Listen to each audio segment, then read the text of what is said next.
Governance. I'm going to move through this with some dispatch because I'd rather have conversation than presentation.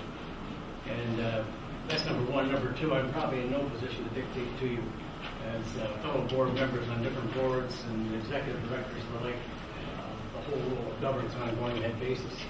But I think governance is starting to play a larger and larger role in all operations, whether it's private institutions or public institutions. And if you're not getting ahead of it, it's going to bite you in the bum. In 2011. We've just seen too many changes. Bill 168, legislation, Health and Safety Act, violence in the workplace.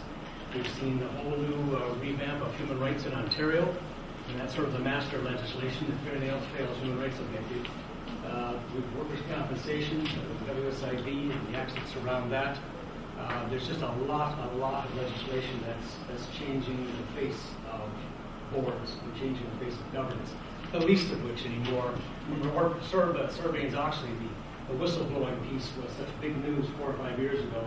Now it's simply a matter of course that everyone has some type of whistleblowing operation inside their company.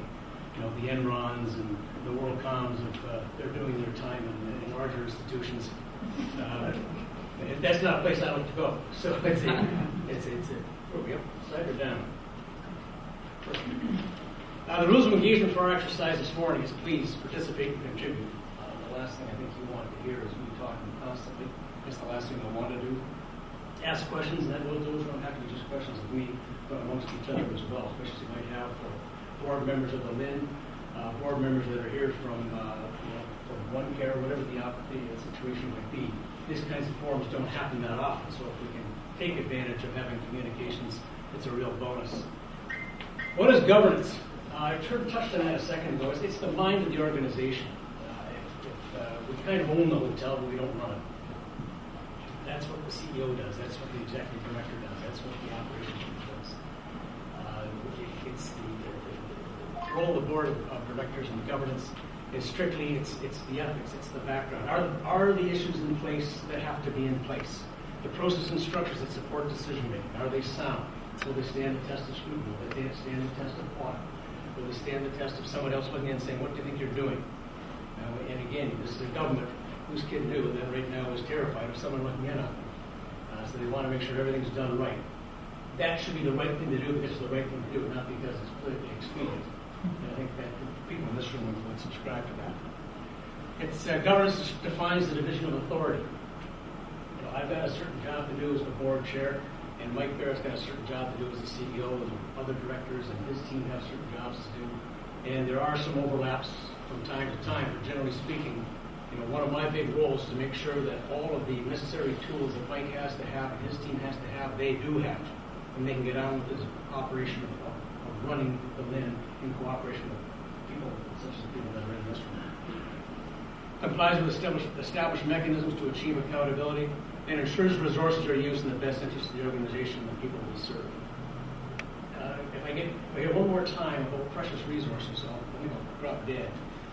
But the bottom line is that we have a spotlight on us. Those of us that are working in any field of healthcare, whether it's the hospital ward or whether it's the long-term care facility, this wonderful facility we've seen this morning. Again, it looks like a finely oiled machine, but I'm sure there's just lots of things that take place here on a day-by-day basis. And suddenly the band pulls up out front, and someone rolls on a podium, and there's a minister standing there making a speech, and you're wondering, what did I do to deserve this? From principles to practice, the guide to good governance. And this is one that this board subscribes to. From what I've seen, very good exposure so far seems to subscribe to, and that's partnering with the CEO to provide insight, advice, and support. It doesn't mean he always gets my advice. It doesn't mean he always takes my advice. But it means I provide the advice. People on this board are free to provide the advice, whether it's, again, to Mark or to Kelly, whatever the case may be. There's a comfort that builds up with time. There's a comfort that builds up with credibility, with the pride, commitment, and perseverance, where people are happy to provide advice and happy to provide support. Oversees the performance of the CEO. We talked about that later. CEO performance at the board meeting today. I've always been a firm believer that CEO performance has as much to do with good luck as it does with good planning and performance. Mike, no exception, by the way. But it's a guiding and evaluating. We need to have processes and systems in place that we know where we're going. Otherwise, it becomes a meandering exercise. You'll get to if any destination will do, you'll get there by any path. And you can just kind of wander around and get what you want to do. And the point that was made earlier about the need for flexibility in plans is so applicable when it comes to governance. Board meetings are productive two-way discussion of key issues. We have a ton of things to discuss in our board meeting this afternoon. We have to build the communication processes in place, whether they're at the board meeting or they're through all kinds of, guess what, they got a thing now called the internet. We have webinars that are available, there's email, there's texting, there's Twitter, there's Facebook. Careful where you go. But there's all kinds of processes now for communications that don't have to be face-to-face. And face-to-face is always first prize. It's always first prize to be face-to-face. It's not always possible to be face-to-face. And even our own board meeting this afternoon, there's one of our members who's going to be joining in by phone. And I can tell you there's one who's joined in by phone before. It is tedious. So you have to make the board meeting work. Keep the communication line open as best you can so that the executive, the operating team's getting the information as well as your colleagues are getting the information. I'm a big believer that it's the responsibility of every board member to keep him or herself informed. It's not my job. I'm the chair of this operation because I applied for it. But at the end of the day, it's in one of my responsibilities is to make sure as much information flows as I can get my hands on it. But if you're not getting the information, I think it applies to any board member, you need to ask for it. What was this all about? What was that all about? In my experience, effective board members are pushy board members. They want to know what's going on. And when they get too close to the operations line, most senior operators aren't too long telling you, hey, this is where I work over here. Very involved discussions and decision making. And that's not just passive, that's very involved. Ideas as well. Exercises proper corporate oversight, strategy development, succession planning. Succession planning I'm not so sure about yet. Succession planning is another one that's always been tough. But it's one where we continue to tackle it. In my day job, I do a lot of work in succession planning. And it is one of the most cumbersome exercises because you think you got it made until Sally announces she's leaving and going with the competition. And so now what the hell do I do now? So succession planning is one where there's challenges. People are challenged to come to work every day. They're happy to come to work every day. They're excited. They're having fun. Once you start to move over the line to not having any fun, not looking forward to challenges, etc., then you've got another issue coming your way. And governance really does provide, again, challenges, insight, board meetings, a lot of information. There's a ton of information out there. I just so barely scratched the surface of the information that's available in healthcare in Ontario. Competence, curiosity, confidence, and courage. Exactly. A couple of roles the board has to play. There is a watchdog role. That's the corporate oversight, the approval of management recommendations, challenging management assumptions, raising challenges, challenging and difficult issues. And that's kind of what we have to do. Somebody has to do it. The board's got to do it. If we don't do it, the general public will do it. 103 Press will do it. The Toronto Star will do it. They're doing it now. I'll be reading their articles. They're excellent articles, by the way, but they certainly are one-sided. So you have to take the press for what it is. Sounding board rule. Focusing on partnership with management, advice, guidance, mentoring to the CEO, networking and relationships. Networking, one I think is huge when it comes to boards. You're the ones who live in your communities. I used to say, I live here too. People would say, well, why do you, when I was chair of the hospital board in London, they say, why the hell are you guys doing this? I said, here, hold on a second. I live here too. And we're not happy that we're getting away from pediatric cardiac surgery here. Bottom line is, we just don't do enough operations. And no doctors want to come here. But I know what you mean. It's not that I'm not feeling what you feel. It's not that I'm not empathetic. It's just that there's work that has to be done. The networking relationships allows that to happen. I'm a strong believer that every opportunity you get, the group that's come this morning and the tour we've had today, is that increases the communication. That increases the good news story that some extent Linda was talking about. We're you get a chance to take it back, say, hey, I saw a presentation. You won't believe it. Hey, I was up in Zurich today, so outside of Zurich. You won't believe it. This joint thing out there. It's unbelievable. So how do we know if we're achieving our mission? Curiosity. We ask questions to gain a reasonable assurance of what staff is recommending makes sense. There's a lot of masters when it comes to healthcare. There's a lot of masters.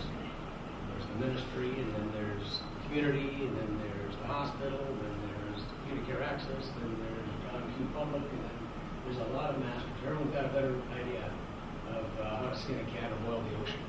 But the curiosity is, in my opinion, a key starting point. If you hear something because it's a great social club, and we'll have lunch today, that's not the right reason. Curiosity is the key to it. Does the potential exist for the organization to achieve objectives with its current strategic direction? Sometimes the answer to that is no. Sometimes the answer to that is no. Sometimes the operations knows it's no. They know it's no. They just know what the hell to do. So see previous slide. Advice, guidance, discussion, communication, where things are going. Have all the internal and external strategic risks being identified, quantified, and shared with the board. That's a lot of words there. It just talks about risk management. It's risk management. What you're doing, if it doesn't work, what happens? If it does work, what happens? How do you communicate it? How do you get feedback from it? Where's the 360? How do you take it forward? Who cares? Who wants to know? Lots of curiosity. What's our vision? Is it the right vision? And if not, can it be fixed? Visions, in my experience, are one of the tougher things because they're not like a strategic plan. They're not like a one-year plan. The vision is out there. There's no numbers attached to vision. It's kind of what you want to be when you grow up. And if the vision isn't right, that's one I think you've got to tackle pretty quick. You've got to tackle it pretty quick because you can always change your operating needs. You can always change certain directions, funding, but if the vision's not right, then it's I curls like someone didn't give me enough ice. I got someone else to blame. Is the LHIN properly resourced to achieve its mission and strategic plan goals? And that's one where it's a corporate oversight, if you will, the mind of the organization from the board, because that's an operation that Mike and his team has to be looking at. Have to be looking at on other ways. Do they have the resources, financial resources, people resources, policies and procedures resources to get the job done, the mission and strategic plan. And you get all it's a little vision, mission, strategic plan. Take Johnson & Johnson's, cut their name out, put your name in, put it up on the board. Fortunately, a lot of people do that kind of approach to mission, vision, and statements. Less and less, less and less. Really effective board, really effective operations do their own, and they don't get hung up on it. It's a living document. Competence. Board has a succession plan and a robust methodology to carry it out. I have no idea at this point in time. I'll have to find out. Check back with me later. I think the answer was yes, kind of. Probably, somewhat. In conjunction with the director. Board directors are clear in their role and carry it out appropriately. There's nothing that is fun in the long term by a rogue board member who's decided they really want to run the operation or they really want to go off topic and get into the business side or get into some other side of the operation. Not to say that people don't have rights and own feelings and own thoughts, etc. But at the board table is the place to bring it. The board table is one where you leave the board table, you've all got to agree you're going to do a certain thing. If you have someone walk away and say, I'm doing it because I have to do it, not because I want to do it, I'll be damned if I'm going to do anything more than I have to do. Oftentimes it doesn't leave. The board has the proper and diligent oversight of the CEO performance. CEO's our employee. CEO works for me, works for us. He's the only employee we've got. If we can't manage him, we got a big problem. He's got all the other employees, but we got him. That's big. That's big. There's a focus on board orientation. I might say that the orientation I've been receiving, continue to receive, impressed the heck out of me. I have not had anyone say I haven't had time for that. Everyone gets to want this there. And that's fine. You got to go through that. You got to kind of know bottom line. But the bottom line is, to all of it, is focus on orientation. you don't do the orientation right, then you have board members back here that don't really understand the role. They kind of feel their way through it. And they will anyways, but you know what? If they don't do the orientation, what they've got themselves into. And the place to do the orientation, if you can, is even before they start. You know, it just gives a chance to say, you know what, that really isn't what I thought I was going to do here. I think I'll stick with being the leader there. Orientation.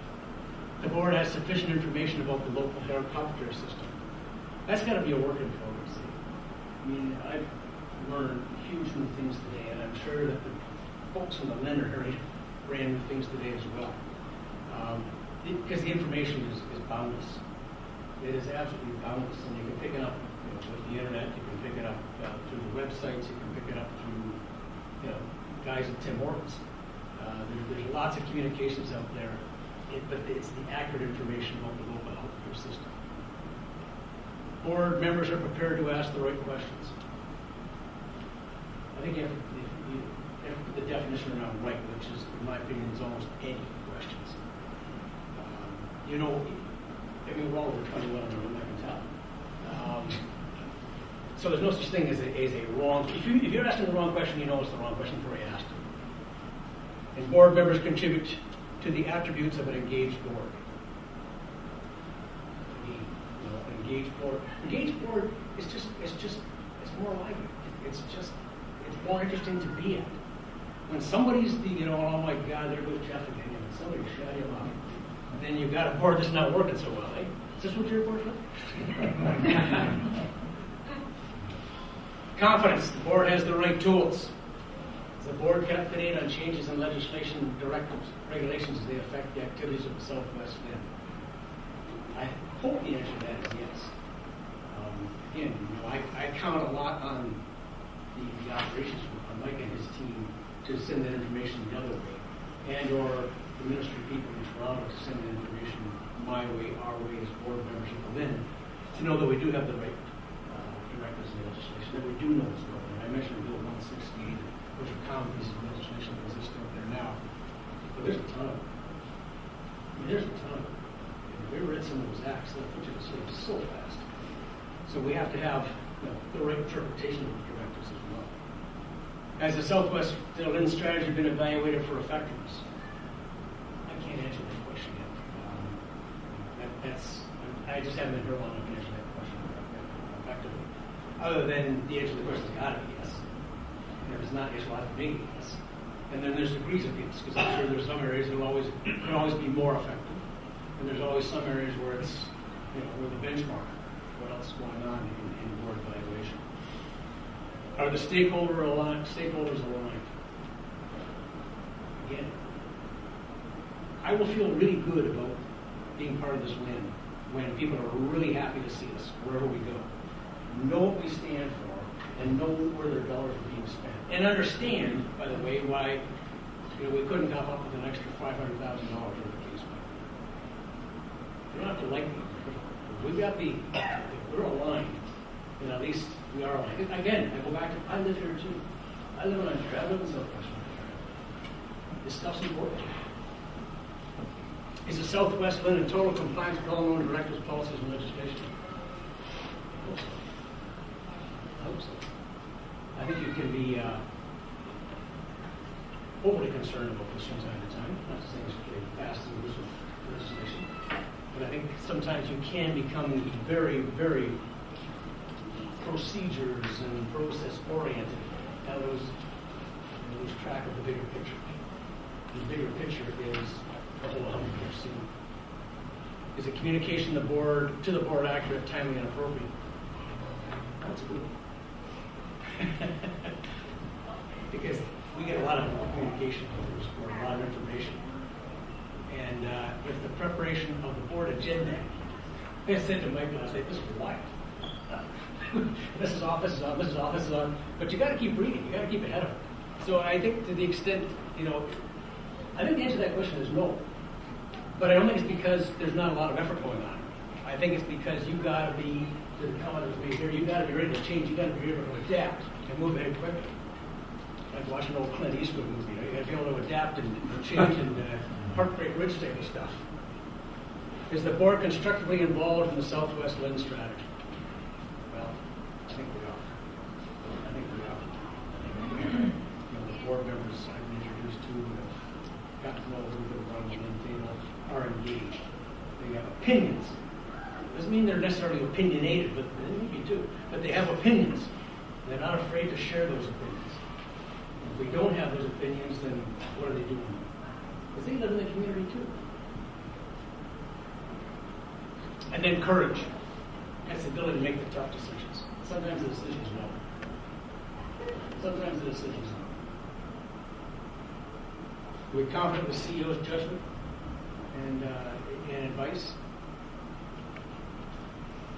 So the board has to play, has to evaluate that almost meeting by meeting, almost between meetings. Because Mike's not always going to be right.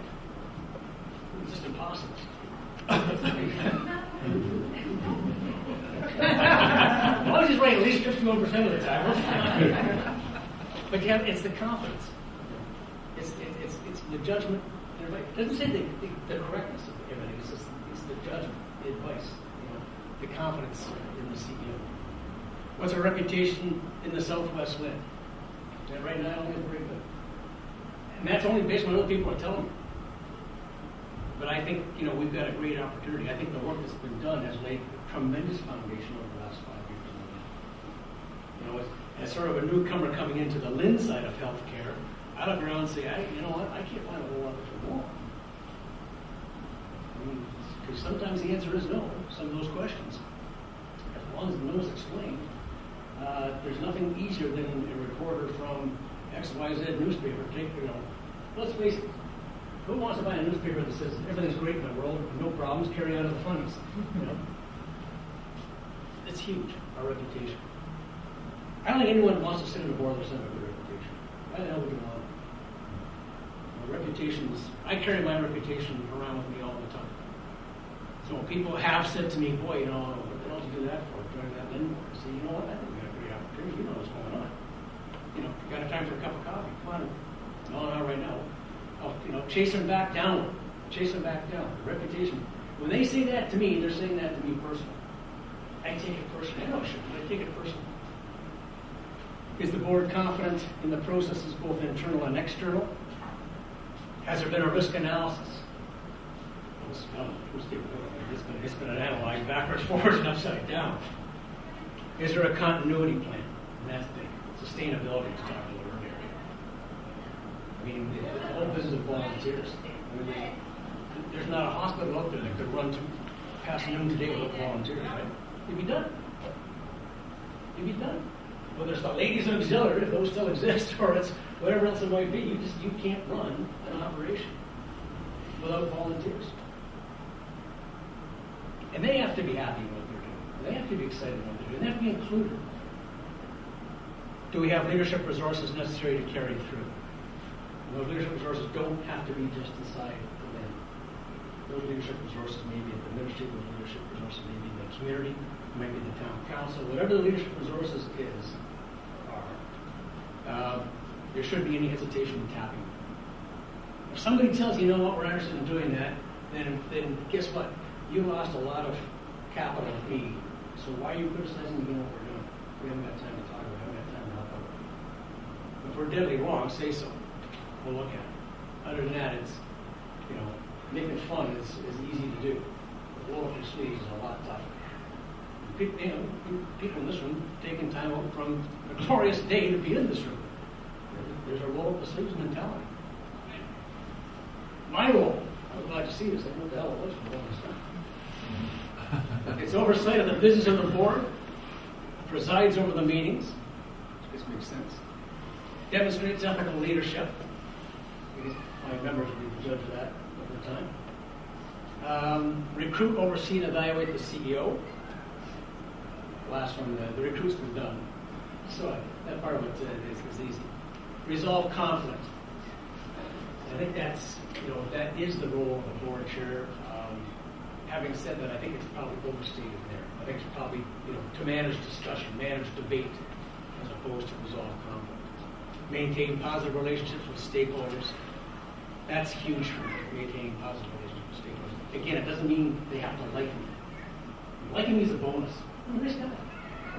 Honest to God, I'm a nice guy. But liking me is a bonus.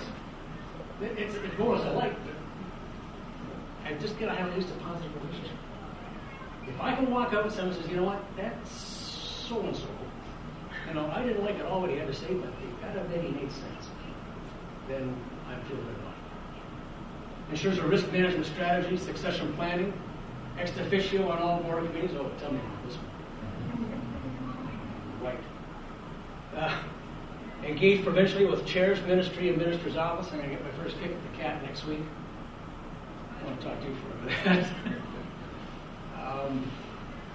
Because I have, 13 other fellow chairs that live across the province. And I live in the young lady from Niagara who I've met on a couple of occasions now, and has got probably more energy than most of us in the room. I don't know the rest of them from sitting across from in a cafe. And acts as the ethics executive for the lab.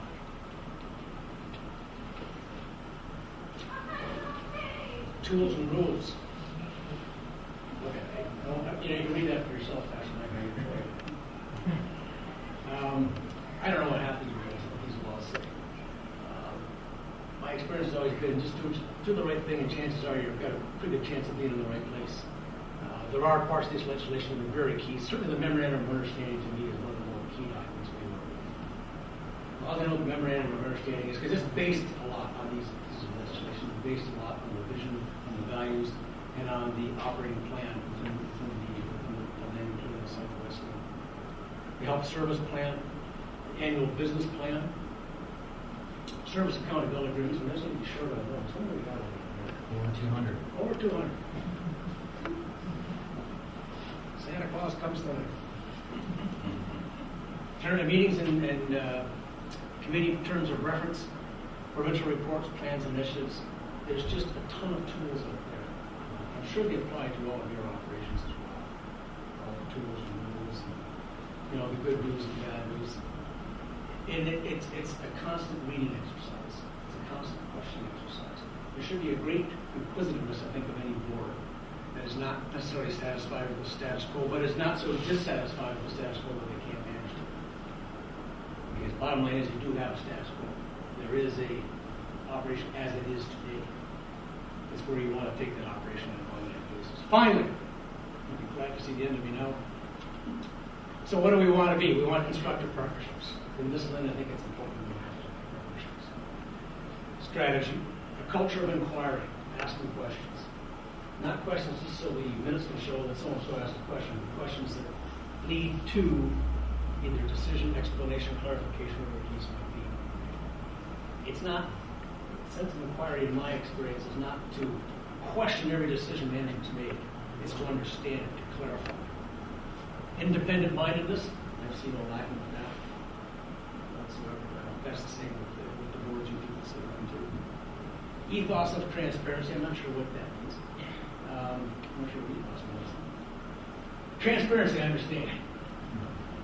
That's a biggie for me, transparency. I kind of am who I appear to be. I'm a nice guy. But at the end of the day, the transparency, I think, is required when we have a spotlight shone on us, or it's shone on the Alzheimer's group, or it's shone on the Woodstock Hospital, or it's shone wherever the heck it's shone. As soon as something's hiding in the shadow, somebody wants to know what's over. Compliance, integrity, sustaining resources, results-oriented, intentional board practices, as opposed to just accidental or coincidental or intentional board practices. Continuous improvement, and then the ever-famous succession plan.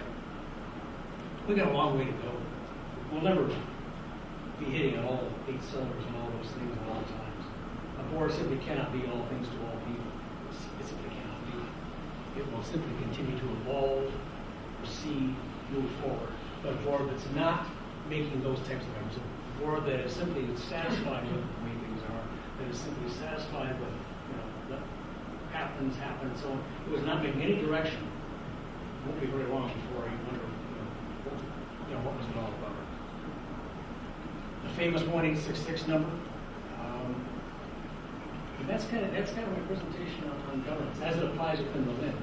And I would very much like to hear from some of the other boards over here how that doesn't jive with what you see in your own operations. Because I would, time that's left us, at least explore, what's working and not working, or what part of it. I say that was a great presentation, Jeff. You should have stopped after the second slide because that doesn't apply to us, or that doesn't apply to